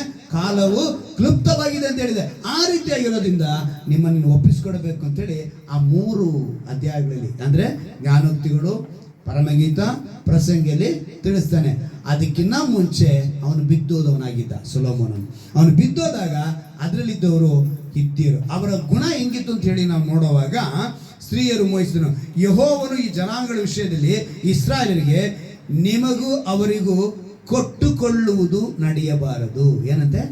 ಕೊಟ್ಟುಕೊಳ್ಳುವುದು ಅಂದ್ರೆ ನೀವು ಕೊಡೋದು, ಅವರಿಗೆ ಉಪಚಾರ ಮಾಡೋದು ನಿಮಗಿರಬಾರ್ದು ಹೇಳಿ ನಂತರ ಹೇಳ್ತಾರೆ, ಅದು ನಡೆಯುವುದಾದ್ರೆ ಅವರು ನಿಮ್ಮ ಮನಸ್ಸನ್ನು ತಮ್ಮ ದೇವತೆಗಳ ಕಡೆಗೆ ತಿರುಗಿಸಾರಿ. ನೀವು ಯಾವಾಗ ಅವ್ರ ಹತ್ರ ಕೊಟ್ಟುಕೊಡೋದು ಅಂದರೆ ವ್ಯವಹಾರ ಏನಾದ್ರು ಇಟ್ಕೊಂಡ್ರಿ ಅಂದರೆ ಅವ್ರು ಏನು ಮಾಡ್ತಾರೆ ಅಂದರೆ ನಿಮ್ಮ ಮನಸ್ಸನ್ನ ಅವರ ದೇವತೆಗಳ ಕಡೆ ತಿರುಗಿಸ್ಬಿಡ್ತಾರೆ. ಸೊ ಅವರ ಸ್ವಭಾವನೇ ದೇವರಿಂದ ನಿಮ್ಮನ್ನ ದೂರ ಮಾಡಬೇಕು ಎಂದು ಆಜ್ಞಾಪಿಸಿದ್ದರು. ಸೊಲೊಮೋನನು ಅವರ ಸ್ತ್ರೀಯರಲ್ಲಿ ಅನುರಕ್ತನಾಗಿದ್ದನು. ಇವನೇನ್ ಮಾಡೋದ? ಆ ಸ್ತ್ರೀಯರನ್ನ ಮದುವೆ ಆಗೋದ. ನೆಕ್ಸ್ಟ್ ಅವನ ಸಬ್ಜೆಕ್ಟ್ ಬೇರೆ ಇದೆ. ಅದು ನಮಗಿಲ್ಲಿ ಬೇಕಾಗಿರೋದು ದೇವರಿಂದ ದೂರ ಮಾಡೋ ಸ್ವಭಾವ ಯಾರ್ದಾಗಿತ್ತು? ಹಿತ್ತಿಯರ್ದಾಗಿತ್ತು. ಸೊ ಹಿತ್ತಿಯರು ಅಂತ ಹೇಳಿದ್ರೆ ದೇವರಿಂದ ದೂರ ಮಾಡೋ ಸ್ವಭಾವ. ಅಂದ್ರೆ ನಮ್ಮನ್ನ ದೇವರಿಂದ ದೂರ ಮಾಡೋದ್ರಿಂದ ನಮ್ಮಲ್ಲಿ ಭಯ ಹುಟ್ಟುತ್ತೆ, ನಮಗೆ ಆ ಧೈರ್ಯ ಬರಲ್ಲ. ಆದ್ರೆ ದೇವರು ಏನಂತ ಹೇಳಿದ್ರೆ ಗೊತ್ತಾ? ಒಂದು ಅದ್ಭುತವಾದ ಮಾತನ್ನು ಹೇಳಿರ್ತಾರೆ. ಮತ್ತಾಯನ ಬರೆದ ಸುವಾರ್ತೆಯಲ್ಲಿ ಹೇಳ್ತಾರೆ, ನಾವು ಯಾವುದಕ್ಕೆ ಭಯ ಪಡಬೇಕು, ನಾವು ಯಾವುದಕ್ಕೆ ಹೆದರಬೇಕು ಅಂತ ಹೇಳಿ ಮತ್ತಾಯನ ಬರೆದ ಸುವಾರ್ತೆ 10ನೇ ಅಧ್ಯಾಯದಲ್ಲಿ 28ನೇ ವಾಕ್ಯವನ್ನು ನಾವು ಗಮನಿಸುವಾಗ, ಮತ್ತಾಯನ ಬರೆದ ಸುವಾರ್ತೆ 10ನೇ ಅಧ್ಯಾಯ 28ನೇ ವಾಕ್ಯವನ್ನು ನಾವು ಓದುವಾಗ, ಇದಲ್ಲದೆ ದೇಹವನ್ನು ಕೊಂದು ಆತ್ಮವನ್ನು ಕೊಲ್ಲಲಾರದವರಿಗೆ ಹೆದರಬೇಡಿರಿ. ಆತ್ಮ ದೇಹ ಎರಡನ್ನೂ ಕೂಡ ನರಕದಲ್ಲಿ ಹಾಕೋ ನಾಶ ಮಾಡಬಲ್ಲಾತನಿಗೆ ಹೆದರಿರಿ. ನಾವು ಯಾರು ಭಯ ಪಡಬೇಕು ಅಂದ್ರೆ ನಮ್ಮ ಶರೀರನ ಆತ್ಮನ ಎರಡನ್ನೂ ಎಲ್ಲಿ ಹಾಕಕ್ಕೆ ಸಾಧ್ಯ? ಅವ್ರಿಗೆ ನರಕದಲ್ಲಿ. ಅವರಿಗೆ ಭಯ ಪಡ್ರಿ ಅಂತ ಹೇಳಿದ್ರು. ಇತ್ತಿಯರಿಗೆ, ಇವ್ವಿಯರಿಗೆ, ಅಮೋರಿಯರಿಗೆ, ಇವರಿಗೆಲ್ಲ ಭಯ ಪಡಬೇಡಿ. ದೇವರು ಹೇಳಿದ್ರು, ನನ್ನ ಮಾತನ್ನು ಕೇಳಿ ನನ್ನ ಮಾತಿಗೆ ನನ್ನ ಪ್ರಕಾರ ನೀವು ನಡೆದ್ರೆ ಅವ್ರನ್ನ ನೀವು ಜಯಿಸಬಲ್ಲೆದು. ಅಷ್ಟು ಧೈರ್ಯ ಕೊಟ್ಟರು. ಇಬ್ರಿಯ ಭಾಷೆಯಲ್ಲಿ ಈ ಭಯಕ್ಕೆ ಯಾರೇ ಅಂತೇಳಿ ಹೇಳ್ತಾರೆ. ಇಬ್ರಿಯ ಭಾಷೆ. ಗ್ರೀಕ್ ಭಾಷೆ ನಾವು ನೋಡೋದಾದ್ರೆ ಫೋಬಿಯೋ ಅಂತೇಳಿ ಹೇಳ್ತಾರೆ. ಯಾಕಂದ್ರೆ ನಮ್ಮ ಬೈಬಲು ಇಬ್ರಿಯ ಭಾಷೆ ಮತ್ತು ಗ್ರೀಕ್ ಭಾಷೆಯಿಂದ ತರ್ಜುಮೆ ಆಗಲ್ಪಟ್ಟದ್ದು. ಈ ಭಯದಲ್ಲಿ ಒಂದು 3 ವಿಷಯ ನಿಮ್ಗೆ ನಾನು ತಿಳಿಸ್ತೀನಿ, ತಿಳ್ಕೊಳ್ಳಿ. ಕೇಡು ಎಲ್ಲಿ ಸಂಭವಿಸುತ್ತು ಅಂತೇಳಿ ಮೊದಲನೇದಾಗಿ, ಅಂದರೆ ಇಸ್ರಾಯೇಲ್ಗೆ ಬಂದಂಥ ಭಯ ಏನು? ನಾವು ಅವ್ರನ್ನ ಜಯಿಸೋಕ್ಕಾಗಲ್ಲ, ನಾವು ಬೆಟ್ಟ ಹತ್ತಕ್ಕಾಗಲ್ಲ, ಅವ್ರು ನಮಗಿಂತ ಎತ್ತರವಾಗಿದ್ದರು, ಅವ್ರು ನಮಗಿಂತ ಬಲಿಷ್ಠರಾಗಿದ್ದರು, ಅವ್ರು ನಮಗಿಂತ ದೊಡ್ಡ ಜನಾಂಗವಾಗಿದ್ದಾರೆ ಅನ್ನೋ ಭಯ ಹುಟ್ಟಿತು. ಕಾರಣ ಅವರಲ್ಲಿದ್ದಂಥ ಸ್ವಭಾವ ಏನು ಅಂತ ಹೇಳಿದ್ರೆ ದೇವರಿಂದ ದೂರ ಮಾಡುವಂಥ ಸ್ವಭಾವ ಇದ್ದೀರು. ಸೊ ಮನುಷ್ಯನಾಗಿರುವಂಥ ನಮಗೆ, ವಿಶ್ವಾಸಿಗಳಾಗಿರುವಂಥ ನಮಗೆ, ಇಸ್ರಾಯೇಲರಿಗೆ ದೇವರು ಹೇಳಿದಂಥ ಮಾತನ್ನು ಇವತ್ತು ನಿಮಗೆ ಹೇಳ್ತಾರೆ, ನಿಮ್ಮಲ್ಲಿ ಮೊದಲನೇದಾಗಿ ಆ ಭಯನ ಎತ್ತಾಕಬೇಕು. ಅಂದ್ರೆ ಇಸ್ರಾಯೇಲ್ ಹೇಳಿದ್ದು ಹಿತ್ತಿಯರನ್ನು ನೀವು ಸೋಲಿಸಬೇಕು ಅಂತ. ಇವತ್ತು ಇಲ್ಲಿ ವಿಶ್ವಾಸಿಗಳಾಗಿರುವಂಥ ನಮಗೆ ಹೇಳ್ತಾರೆ, ಹಿತ್ತಿಯರು ಅನ್ನೋದಕ್ಕೆ ಇನ್ನೊಂದು ಪದ ಭಯ. ಆ ಭಯನ ತೆಗೆದಾಕಿ, ನಿಮ್ಮನ್ನು ಜಯಿಸುವುದಕ್ಕೆ ಸಾಧ್ಯವಿಲ್ಲ. ಯಾಕಂದ್ರೆ ನಿಮಗೋಸ್ಕರ ಯುದ್ಧ ಮಾಡುವ ದೇವರು ಕರ್ತಾಧಿಕರ್ತನು ಯೇಸು ಕ್ರಿಸ್ತನು. ಹಲ್ಲೆಲೂಯಾ. ನಿಮಗೋಸ್ಕರ ಯುದ್ಧ ಮಾಡ್ತಾರೆ ಅಂದ್ರೆ ಶ್ರದ್ಧೆಯಿಂದ ಅವ್ರ ಮಾತನ್ನ ಕೇಳಿ ನಡೆದ್ರೆ ಮಾತ್ರ. ನಿಮ್ಮ ಮುಂದೆ ದೂತನ ಕಳಿಸಿದ್ದಾರೆ, ಆ ದೂತನ ಮಾತಿಗೆ ನೀವು ಕಿವಿ ಕೊಡಬೇಕು, ಅವ್ನು ಹೇಳಿದ್ನ ಲಕ್ಷ್ಯ ಬಿಟ್ಟು ಕೇಳಬೇಕು, ಅದನ್ನು ನೆರವೇರಿಸ್ಬೇಕು ನೀವು. ಆಗ ದೇವರೇನು ಮಾಡ್ತಾರೆ, ನಿಮ್ಮ ಮಾರ್ಗನ ಸರಾಗ ಮಾಡ್ತಾರೆ. ಅದನ್ನ ದೇವರು ಹೇಳ್ತಿದ್ದಾರೆ. ಅದಕ್ಕೆ ಇವತ್ತು ನಮಗೆ ಹೇಳ್ತಾರೆ, ಈ ಕೇಡು ಅಂದ ತಕ್ಷಣ ಒಂದು 3 ವಿಧವಾದ ಒಂದು ಭಯ ಬಂದ್ಬಿಡುತ್ತೆ ನಮಗೆ. ಭಯದಲ್ಲಿ ಅದರಲ್ಲಿ ಕೇಡು ಅಂದ್ರೆ ನನಗೆ ಈ ಕೇಡು ಬರ್ಬೋದೇನೋ ಫಸ್ಟ್ ಯೋಚನೆ, ಇದಾಗ್ಬಿಡುತ್ತೇನೋ, ಓ ಅಲ್ಲೋದ್ರೆ ಹಿಂಗಾಗುತ್ತೇನೋ, ಏನೋ ನಡೆಯುತ್ತೇನೋ ಅಂದ್ಕೊಂಡು ಇವತ್ತಿನ ದಿವಸದಲ್ಲಿ ಹೇಳೋದು ನಡೆಯುವಂಥದ್ದು, ಸಮಾಜದಲ್ಲಿ ನಡೆಯುವಂಥದ್ದು. ತುಂಬ ಜನ ಇಲ್ಲಿ ಒಂದು ಕಟ್ಕೊತಾರೆ, ಏನು ಬಳೆ, ತಾಯ್ತು, ಖಡ್ಗ. ಯಾಕಂದ್ರೆ ಮೊದಲು ಸೊಂಟದಲ್ಲಿ ಕಟ್ಕೊತಾ ಇದ್ರು ತಾಯ್ತು, ಇವಾಗ ಇಲ್ಲಿ ಕಟ್ಕೊತಾರೆ, ಇಲ್ಲಿ ಕೈ ಕಟ್ಟು ಕಣ್ಕ ಇದರಲ್ಲಿ ಕತ್ಕೊಳ್ತಾರೆ, ದಾರಗಳನ್ನ ಕಟ್ಕೊತಾರೆ. ದೃಷ್ಟಿ ಬೊಟ್ಟು, ದೃಷ್ಟಿ ಬೊಟ್ಟು ಮಕ್ಕಳಿಗೆ ನಾವು ಇಡ್ತೀವ ಇಲ್ವೋ? ಇದ್ರ ತಾನೆ, ಇಡಲ್ಲ ಅಂತ ಹೇಳ್ಬೇಡಿ. ದೃಷ್ಟಿ ಬೊಟ್ಟು ಕೆನ್ನೆಗೊಂದು, ಹಣೆಗೊಂದು, ಆಮೇಲೆ ಕೈಯಲ್ಲೊಂದು, ಆಮೇಲೆ ಪಾದದಲ್ಲೊಂದು, ಇವೆಲ್ಲ ಇಟ್ಟಿದ ತಕ್ಷಣ ದೃಷ್ಟಿ ಆಗಲ್ಲ ಅಂತೇಳಿ ಸಿನಿಮಾ ಆಕ್ಟರ್ನ ಎಷ್ಟು ಜನ ನೋಡಿ ಕಣ್ಣಾಕಿಲ್ಲ, ಎಷ್ಟು ಚೆನ್ನಾಗಿದ್ದಾರೆ ಅಂತ. ಅವ್ರಿಗೆಲ್ಲ ದೃಷ್ಟಿ ಆಗಲೇ ಇಲ್ಲ, ಅವ್ರಿಗೇನು ರೋಗನೇ ಬರಲಿಲ್ಲ, ಅವರೆಲ್ಲ ಚೆನ್ನಾಗೇ ಇದ್ದಾರೆ. ಆದರೆ ನಮ್ಮ ಮಕ್ಕಳು ಮಾತ್ರ ದೃಷ್ಟಿ ಆಗೋಗುತ್ತೆ. ಇಲ್ಲಿ ಬಿಟ್ಟು ಅಲ್ಲಿ ಬಿಟ್ಟು, ಇಲ್ಲಿ ಕಪ್ಪು ದಾರ ಕಟ್ಟು, ಕೆಂಪು ದಾರ ಕಟ್ಟು. ವಿಶ್ವಾಸಿಗಳಾಗಿ ದೇವರ ಮಕ್ಕಳಾಗಿ, ಅದಕ್ಕೇನೆ ಹೇಳಿದು, ಅವರ ದೇವತೆ ನೀವು ಯಾವಾಗ ಕೊಟ್ಟು ಕೊಡೋಣ ಇಟ್ಕೊಳ್ತೀರೋ ಏನಾಗುತ್ತೆ, ನೀವು ಬದಲಾಗಿ ಹೋಗ್ತೀರಾ. ಸೊ ಎಚ್ಚರಿಕೆಯಿಂದ ಇರಿ ಅಂಥೇಳಿ ಹಳೆ ಒಡಂಬಡಿಕೆಯಲ್ಲಿ ಆ ರೀತಿಯಾಗಿ ಹೇಳ್ಕೊಟ್ಟಿದ್ದಾರೆ ದೇವರು. ಸೊ ಇವತ್ತು ನೀನು ತಿಳ್ಕೊಬೇಕಾಗಿರೋದೇನು, ನೀನು ದೇವರ ಮಗನಾಗಿ ದೇವರ ಮಗಳಾಗಿ ನೀನು ಎಲ್ಲಿಯವರೆಗೂ ಯಾರ ಜೊತೆ ಸಂಪರ್ಕ ಇಡಬೇಕು, ನೀನು ಅಲ್ಲಿವರೆಗೆ ಇರಬೇಕು. ನೀನು ತಾಯಿತು ಕಟ್ಕೊಳ್ಳೋದು ನೋಡಮ್ಮ, ನನ್ನ ದೇವರ ವಾಕ್ಯ, ನಾನು ಅದರಲ್ಲಿ ಇರ್ತೀನಿ. ಅವ್ರು ಹೇಳ್ತಾರೆ, ಬನ್ನಿರಿ ನಮ್ಮ ಇದಕ್ಕೆ ಬನ್ನಿರಿ, ಒಂದು ತಾಯಿತು ಕಟ್ಕೊಳ್ರಿ, ನೋಡ್ರಿ ಮನೆ ಹೆಂಗಿರುತ್ತೆ, ಬನ್ನಿರಿ ದೇವಸ್ಥಾನ ಪೂಜೆ ಮಾಡೋಣ, ಒಂದು ಇದನ್ನು ಕೊಡ್ತಾರೆ ತಾಮ್ರದ್ದು, ಅದನ್ನ ಮನೆ ಇಲ್ರಿ ನೋಡ್ರಿ ನಿಮ್ಮ ಮನೆ ಹೆಂಗಿರುತ್ತೆ ಅಂತ ಹೇಳ್ತಾರೆ. ಅವಾಗ ನಾವೇನು ಮಾಡ್ತೀವಿ, ದಾರಿ ತಪ್ತೀವಿ. ಅದಕ್ಕೆ ದೇವರು ಹೇಳಿದ್ದು ಅಂಥದನ್ನು ಮಾಡಬೇಡಿ. ಇನ್ನು ಕೆಲವರು ಏನು ಮಾಡ್ತಾರೆ, ಕೆಲವು ಜಾಗ ಇದೆ, ನನ್ನ ಹೆಸರು ಹೇಳೋದು ಬೇಡ, ಯಾಕಂದ್ರೆ ಬೇರೆಯವ್ರಿಗೆ ಕೋಪಿಸ್ಕೊಳ್ತಾರೆ, ಕಿವಿನಲ್ಲಿ ಊದ್ತಾರೆ. ಹೋಗ್ಬಿಟ್ಟು ಎಲ್ಲಿ ಊದಿಸ್ಕೊಬರೋದು, ಅವ್ರು ಕಿವಿಯಲ್ಲಿ ಊದ್ತಾರೆ, ಊದಿದ ತಕ್ಷಣ ಮಾಯ ಆಗೋಗುತ್ತಂತೆ. ಇನ್ನೂ ಕೆಲವರು ಇದ್ದಾರೆ, ಏನೋ ದೃಷ್ಟಿಗೋಸ್ಕರ ಪರ್ಕೆನಲ್ಲಿ ಏನು ಮಾಡೋದು, ಒಣಗಿದ ಮೆಣಸಿನಕಾಯಿ, ಈಜಲು, ಆಮೇಲೆ ಇನ್ನೇನು ಉಪ್ಪು, ಆಮೇಲೆ ನೀರಲ್ಲಿ ಏನು ಹಾಕಿ ದೃಷ್ಟಿ ತೆಗೆದು ರೋಡ್ಗೆ ಅಡ್ಡಕ್ಕೆ ಸುರಿಬೇಕು ಅಲ್ವಾ. ಒಂದಾನೊಂದು ಸಮಯಗಳಲ್ಲಿ ನಿಮ್ಮ ಪಾಸ್ಟರ್ ಆಗಿರುತ್ತ ನಾನು ಮಾಡಿದ್ದೀನಿ, ಆಯ್ತಾ. ಪರ್ಕೆನಲ್ಲಿ ದೃಷ್ಟಿ ತೆಗೆದು ಮೂಲೆಯಲ್ಲಿ ಅದು ಚಟಪಟ ಅಂದಿದ್ದು ನೋಡ್ದೇನ್ರಿ, ನಮ್ಮ ಮಗುಗೆ ಎಷ್ಟೋ ಒಂದು ದೃಷ್ಟಿ ಆಗೋಗಿದೆ.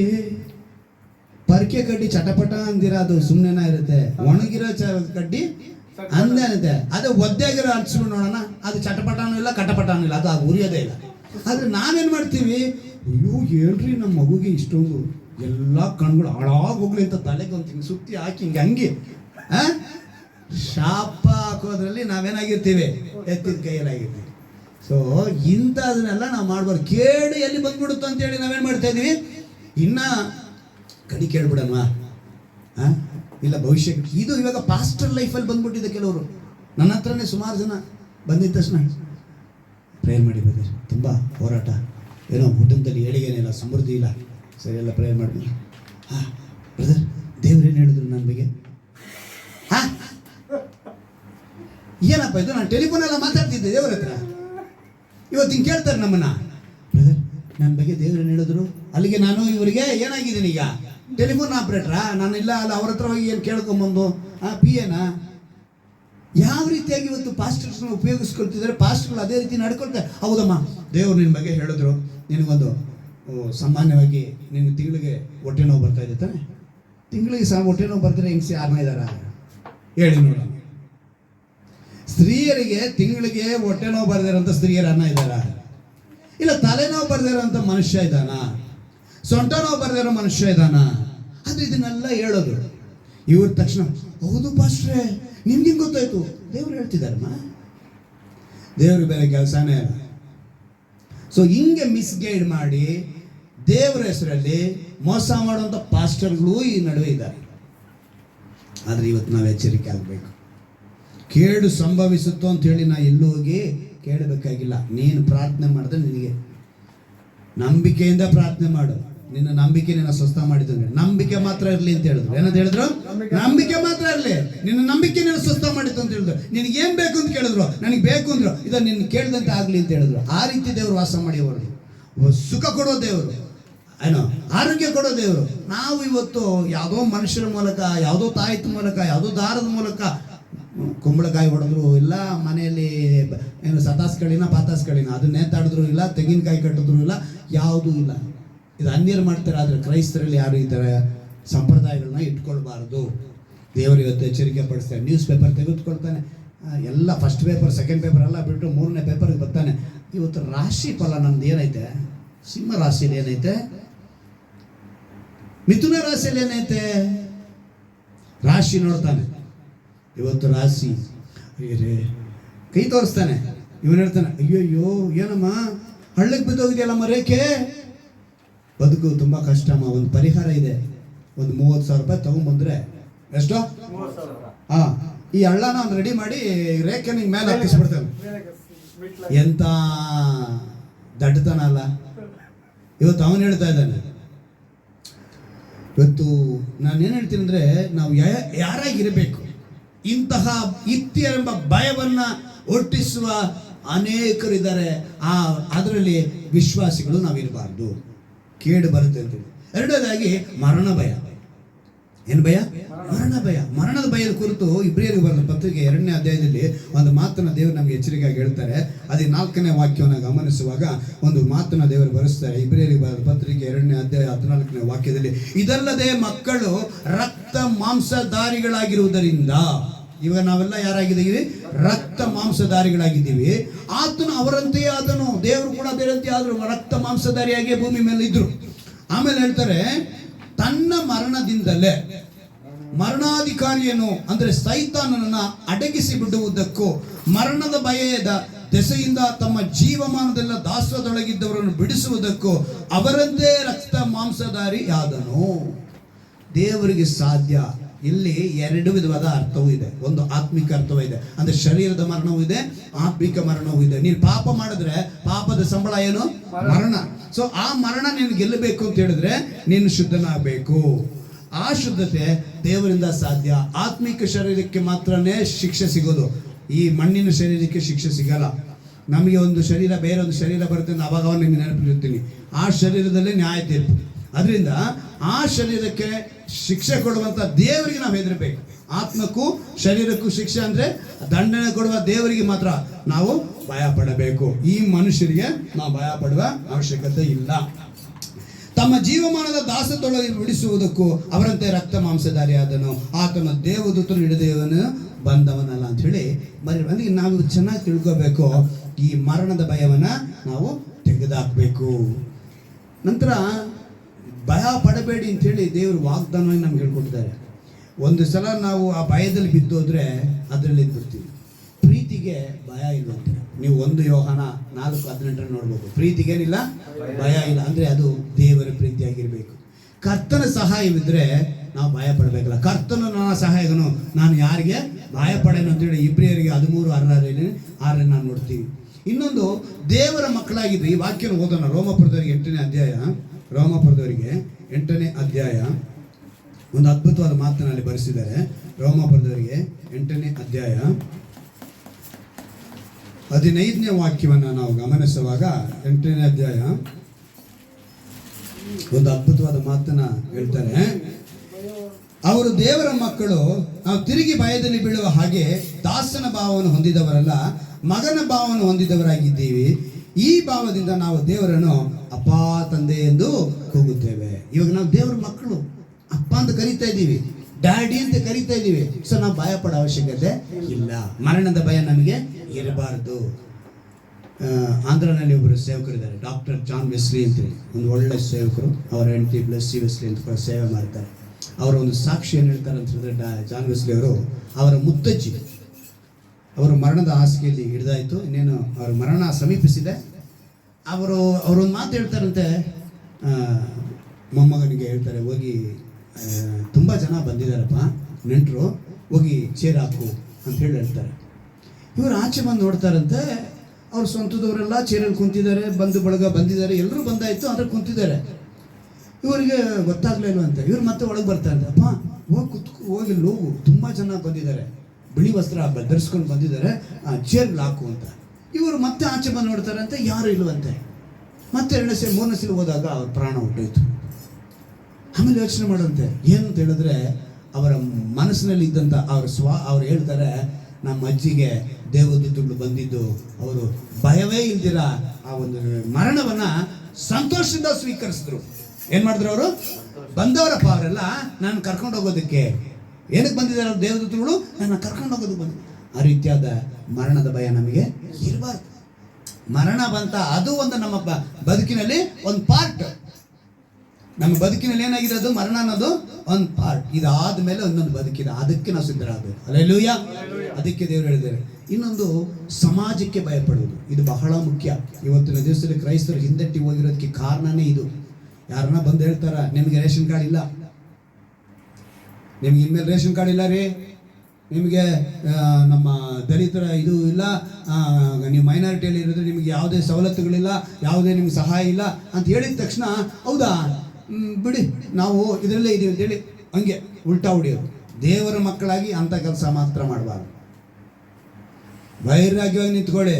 ರೇಷನ್ ಕಾರ್ಡು ನಿಮಗೆ ಕ್ಯಾನ್ಸಲ್ ಆದರೆ ಅದರ ಸರ್ಕಾರದ ಪ್ರಕಾರ ನಮಗೆ ಬಡ ರೇಖೆ ಕ್ಯಾನ್ಸಲ್ ಆದರೆ APL ಕೊಡಬೇಕು. ಏನು ಕೊಡಬೇಕು? APL ಕೊಡಬೇಕು. ಆಯ್ತಾ? ಅದು ಕೊಡಲೇಬೇಕು ಸರ್ಕಾರ. ನಾವು ಒಟ್ಟಿನಲ್ಲಿ ಈ ರಾಜ್ಯದ ಪ್ರಜೆಗಳು.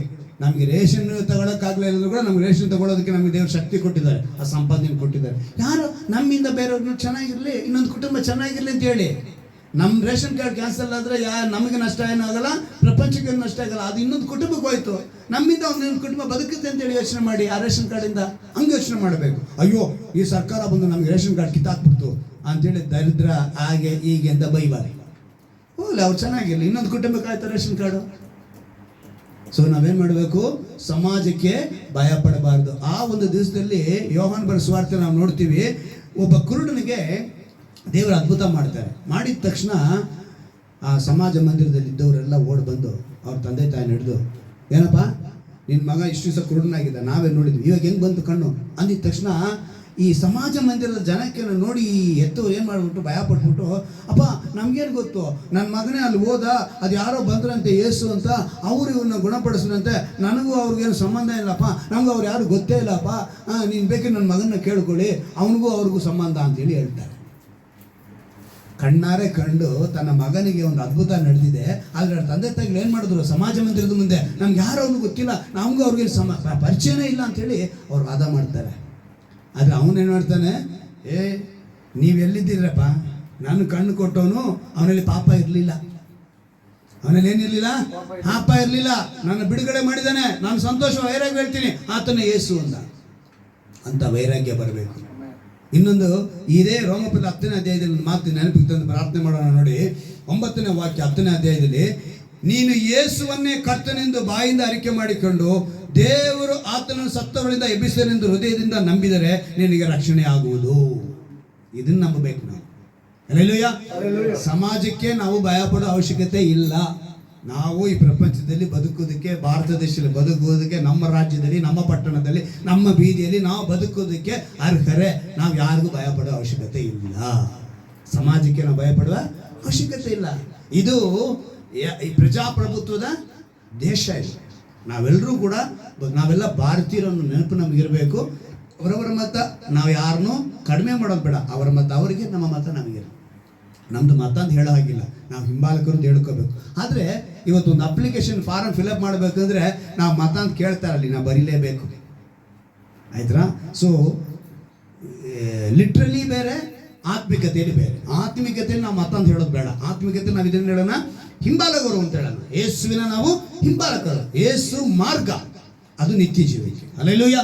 ಇಲ್ಲಿ ಹೇಳಲ್ಪಡ್ತಾ ಇದೆ, ಅದ್ಭುತವಾಗಿ ಹೇಳ್ತಾರೆ 10ನೇ ವಾಕ್ಯದಲ್ಲಿ, ಹೃದಯದಿಂದ ನಂಬುವುದರ ಮೂಲಕ ನೀತಿ ದೊರಕುತ್ತದೆ, ಬಾಯಿಂದ ಅರಿಕೆ ಮಾಡೋದ್ರ ಮೂಲಕ ರಕ್ಷಣೆ. ಅಂದ್ರೆ ಬಾಯಿಂದ ನೀನು ಅರಿಕೆ ಮಾಡಲೇಬೇಕು. ಸೊ ತನ್ನ ಮರೆ ಹೊಕ್ಕವರು ಬಾಯಿಂದ ಅರಿಕೆ ಮಾಡಬೇಕು. ಹಲ್ಲೆಲೂಯಾ. ಏನಂತ? ನೀನೇ, ಯಾರು ಇಲ್ಲ, ಇನ್ಯಾರು ಇಲ್ಲ ಎಸಯ್ಯ ಈ ಭೂಮಿ ಮೇಲೆ. ನಾನು ಕಟ್ಕೊಂಡಿರೋ ಹೆಂಡತಿ ಆಗಲಿ, ಗಂಡನಾಗಲಿ, ಮಕ್ಕಳಾಗಲಿ, ನನ್ನ ಬಂಧು ಬಳಗ ಆಗಲಿ, ನನ್ನ ಸಂಪಾದನೆ ಆಗಲಿ, ನನ್ನ ಅಧಿಕಾರ ಆಗಲಿ, ನನ್ನ ವಿದ್ಯೆ ಆಗಲಿ, ನನ್ನ ಐಶ್ವರ್ಯ ಆಗಲಿ, ನನ್ನ ಸಂಪತ್ತಾಗಲಿ ಯಾವುದೂ ಇಲ್ಲ ಕರ್ತನೆ, ಎಲ್ಲವೂ ವ್ಯರ್ಥ, ನೀನೊಬ್ಬನೇ ಅಂತ ಯಾರು ಮರೆ ಹೋಗ್ತಾರೋ ಅಂಥವ್ರನ್ನ ದೇವರು ಬಲ್ಲವನಾಗಿದ್ದಾನೆ.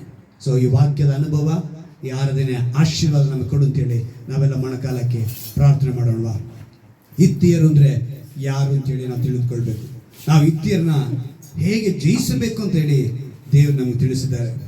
ಇತ್ತಿಯರು ಅಂದರೆ ಅವರಿಗೆ ಇದ್ದಂಥ ಸ್ವಭಾವ, ದೇವರಿಂದ ನಮ್ಮನ್ನು ದೂರ ಮಾಡುವ ಸ್ವಭಾವ. ಯಾಕೆಂದರೆ ಇದು ವಂಶಾವಳಿ ಪ್ರಕಾರ ನೋಡಿದಾಗ ಕಾನಾನಿನ ವಂಶದಲ್ಲಿ ಬಂದಂಥ ಆ ಒಂದು ಹಾಮನಿಗೆ ಹುಟ್ಟಿದಂಥ ಕಾನಾನಿನ ವಂಶದಲ್ಲಿ ಅದರಲ್ಲಿ ಬಂದವರು ಇತ್ತಿಯರಾಗ್ತಾರೆ. ಅವರು ಬೆಟ್ಟದ ಸೀಮೆಯಲ್ಲಿ ವಾಸ ಮಾಡಿದವರಾಗಿದ್ದರು. ಅದೇ ಸೀಮೆಯಲ್ಲಿ ಇಷ್ಮಾಯೇಲನು ವಾಸ ಮಾಡ್ತಿದ್ದ. ಅವನ ಮಗಳನ್ನ ಈಸಾಕನ ಮಗನಾದ ಏಸಾವ ಮದುವೆ ಆಗ್ತಾನೆ ಆ ಬೆಟ್ಟದ ಸೀಮೆಯಲ್ಲಿ. ಯಾಕೆಂದ್ರೆ ತಂದೆ ಮೇಲೆ ಕೋಪದಲ್ಲಿ ಅವನೇನ್ ಮಾಡ್ತಾನೆ, ಅನ್ಯ ಜನಾಂಗದ ಮಗಳನ್ನ ಮದುವೆ ಆಗಿ ಆ ಒಂದು ಗುಂಪು, ಆ ಒಂದು ಜನಾಂಗ ಹಿತ್ತಿಯರಾಗ್ತಾರೆ. ಆ ಹಿತ್ತಿಯರು ಅವರು ಬಲಶಾಲಿಗಳಾಗಿದ್ರು. ನಾವು ಸತ್ಯವೇದದಲ್ಲಿ ನೋಡೋ ಪ್ರಕಾರ ಅವನು ಬಲಶಾಲಿಯಾಗಿ ಇದ್ದ ಏಸಾವ, ಅವನು ಬೇಟೆಗಾರನಾಗಿದ್ದ, ಹಾಗೂ ಅವನು ಬೆಟ್ಟದ ಸೀಮೆಯಲ್ಲಿ ವಾಸ ಮಾಡೋನಾಗಿದ್ದ. ಅವನ ಸ್ವಭಾವ ಎರಡು ಗುಣ ಒಂದೇ ರೀತಿಯಾಗಿದ್ದ ನಿಮಿತ್ತ ಬೆಟ್ಟದ ಸೀಮೆಯಲ್ಲಿ ವಾಸ ಮಾಡಿದ್ದ ಹಿತ್ತಿಯರೊಂದಿಗೆ ಅವನು ಹೆಣ್ಣನ್ನು ತೆಗೆದುಕೊಂಡ. ಆ ಜನಾಂಗವು ಇಸ್ರಾಯೇಲನಿಗೆ ವಿರೋಧವಾಗಿ ನಿಂತು, ಅಂದ್ರೆ ಇವತ್ತು ನಾವು ಅಬ್ರಹಾಮ, ಈಸಾಕ, ಯಾಕೋಬ ಅಂತ ಹೇಳ್ತೀವಲ್ಲ, ಆ ಇಸಾಕನಲ್ಲಿ ಹುಟ್ಟಿದ ಒಬ್ಬನೇ ಇಸ್ರಾಯೇಲಿಗೆ ವಿರೋಧವಾಗಿ ಒಂದು ಗುಂಪು ಜನಾಂಗವಾಗಿ ಬಂತು. ಅದನ್ನು ಜಯಿಸಬೇಕು ಅಂದ್ರೆ ಹಿತ್ತಿಯರು ಅಂದ್ರೆ ಭಯ.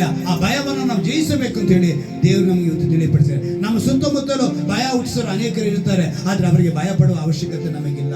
ಯಾಕಂದ್ರೆ ನಮ್ಮೊಳಗೆ ವಾಸಿಸುವವನು ಪವಿತ್ರಾತ್ಮನಾಗಿದ್ದಾನೆ. ಆತ ನಮಗೋಸ್ಕರ ಯುದ್ಧ ಮಾಡುವನಾಗಿದ್ದಾನೆ. ನೀವು ಸುಮ್ಮನಿರಿ, ನಾನು ನಿಮಗೋಸ್ಕರ ಯುದ್ಧ ಮಾಡುತ್ತೇನೆ ಎಂದು ಮಾತು ಕೊಟ್ಟಂತ ದೇವರು. ಪರಾತ್ಪರನ ಮರೆ ಹೋಗಿರೋನು, ಸರ್ವಶಕ್ತನ ಆಶ್ರಯ ಸುರಕ್ಷಿತನಾಗಿರೋನು ಮಾತು ಕೊಟ್ಟ ಪ್ರಕಾರ ನಾವು ಆತನನ್ನು ಮರೆ ಹೋಗುವಾಗ ನಮಗೆ ಸುರಕ್ಷಿತವಾದ ಆಶೀರ್ವಾದ. ನಾವು ಸೊಲೊಮೋನನಂತೆ ಬಿದ್ದು ಹೋದವರಾಗಿರಬಾರದು. ನಾವು ಎಚ್ಚರಿಕೆ ತೆಗೆದುಕೊಳ್ಳಬೇಕು. ಅದಕ್ಕೋಸ್ಕರ ಸೊಲೊಮೋನನು ಜ್ಞಾನೋಕ್ತಿಗಳನ್ನ, ಪ್ರಸಂಗಿಯನ್ನ, ಪರಮಗೀತವನ್ನ ನಮಗೆ ಬರೆದು ತಿಳಿಸ್ಕೊಟ್ಟಿದ್ದಾರೆ. ಒಬ್ಬ ಮನುಷ್ಯನು ಹೇಗೆಲ್ಲ ಬದಲಾವಣೆ ಆಗಬೇಕು ಅದನ್ನ. ಸೊ ನಾವು ಈಗ ಇವತ್ತು ದಿವಸ ತಿಳ್ಕೋಬೇಕು, ಕೇಡು ಎಂಬುದಕ್ಕೆ ನಾವು ಭಯ ಪಡೋ ಅವಶ್ಯಕತೆ ಇಲ್ಲ. ದೇವರ ಮಾತು ಹೇಳ ಪ್ರಕಾರ ಎಲ್ಲಿ ಕೇಡು ನಡೆಯುತ್ತದೋ ನಾವು ಯೋಚಿಸದೆ ನಾವು ಸುರಕ್ಷಿತರಾಗಿರ್ತೀವಿ. ಯೆಹೋವನಿಗೆ ಭಯ ಪಡೋರಿಗೆ ಕೇಡು ಸಂಭವಿಸಿದಿಲ್ಲ ಅಂತ ಹೇಳಿ ನಾವು ನೋಡುತ್ತೇವೆ. ಮರಣದ ಭಯ ಇರಬಾರದು. ಈ ಶರೀರಕ್ಕೆ ಆಗುವ ಮರಣಕ್ಕೆ ಅಲ್ಲ, ನಾವು ಮರಣ ಅಂತ ಹೇಳಿದ ತಕ್ಷಣ ಆತ್ಮಕ್ಕೂ ಶರೀರಕ್ಕೂ ಆಗುವ ಮರಣದ ಕುರಿತು ಚಿಂತಿಸಬೇಕು. ಎರಡನ್ನೂ ಶಿಕ್ಷಿಸಬಲ್ಲ ದೇವರಿಗೆ ಮಾತ್ರ ನಾವು ಹೆದರಬೇಕು. ಶರೀರವನ್ನು ಮಾತ್ರ ಕೊಲ್ಲುವ ಮನುಷ್ಯರಿಗೆ ನಾವು ಹೆದರಬೇಕಾಗಿಲ್ಲ. ಈ ಶರೀರನವರು ಕೊಲ್ಲಬಹುದು, ಆತ್ಮನ ಕೊಲ್ಲುವುದಕ್ಕೆ ಸಾಧ್ಯವಿಲ್ಲ. ಆದ್ದರಿಂದ ನಮ್ಮ ಬಾಯಿಂದ ಅರಿಕೆ ಮಾಡಬೇಕು. ನಾವು ಯೇಸುವನ್ನೇ ಕರ್ತನೆಂದು ಬಾಯಿಂದ ಅರಿಕೆ ಮಾಡಿ ದೇವರು ಆತನ ಸತ್ತೋಳು ಎಬ್ಬಿಸೆಂದು ಹೃದಯದಿಂದ ನಂಬಿದಾಗ ನಮಗೆ ರಕ್ಷಣೆ ಆಗುತ್ತದೆ.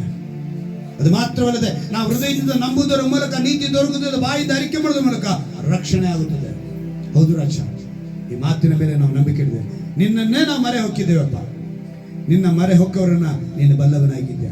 ಈ ವಾಕ್ಯದೊಂದಿಗೆ ಈ ಆರಾಧನೆಯಲ್ಲಿ ನಮ್ಮನ್ನ ನೀನು ಬಲಪಡಿಸಿದ್ದಕ್ಕಾಗಿ ಸ್ತೋತ್ರ ರಾಜ. ಈ ವಾಕ್ಯದ ಅರ್ಥವನ್ನ, ಹಿತ್ತಿಯರೆಂಬ ಅರ್ಥವನ್ನ ನಮಗೆ ಸಂಪೂರ್ಣವಾಗಿ ತಿಳಿಸಿದ್ದಕ್ಕಾಗಿ ಸ್ತೋತ್ರ. ಇನ್ನೂ ಹೆಚ್ಚಿನ ದಿವಸದಲ್ಲಿ ಕರ್ತನೆ ನಾವಿನ್ನೂ ಅಧಿಕವಾಗಿ ಸತ್ಯವಾದ ಆಳಗಳನ್ನು ತಿಳಿದುಕೊಳ್ಳೋದಕ್ಕೆ ಕೃಪೆ ಮಾಡಿಕೊಡು. ವಾಕ್ಯದ ರಹಸ್ಯವನ್ನು ಅರಿತುಕೊಳ್ಳೋದಕ್ಕೆ ಕೃಪೆ ಮಾಡಿಕೊಡು. ನಿನ್ನಲ್ಲಿ ನಾವು ನೆಲೆಗೊಳ್ಳುವುದಕ್ಕೆ ಕೃಪೆ ಮಾಡು ಅಂತ ಹೇಳಿ ಯಾರ್ಯಾರು ಈ ಸಮಯದಲ್ಲಿ ಒಪ್ಪಿಸಿಕೊಡ್ತಾರೋ ಅವರೆಲ್ಲರಿಗೂ ಒಂದು ವಿಶೇಷವಾದ ವಾಕ್ಯದ ಆಶೀರ್ವಾದ ಯೇಸುವಿನ ನಾಮದಲ್ಲಿ ಆಗಲಿ ನಾವು ಪ್ರಾರ್ಥಿಸ್ತೇವೆ.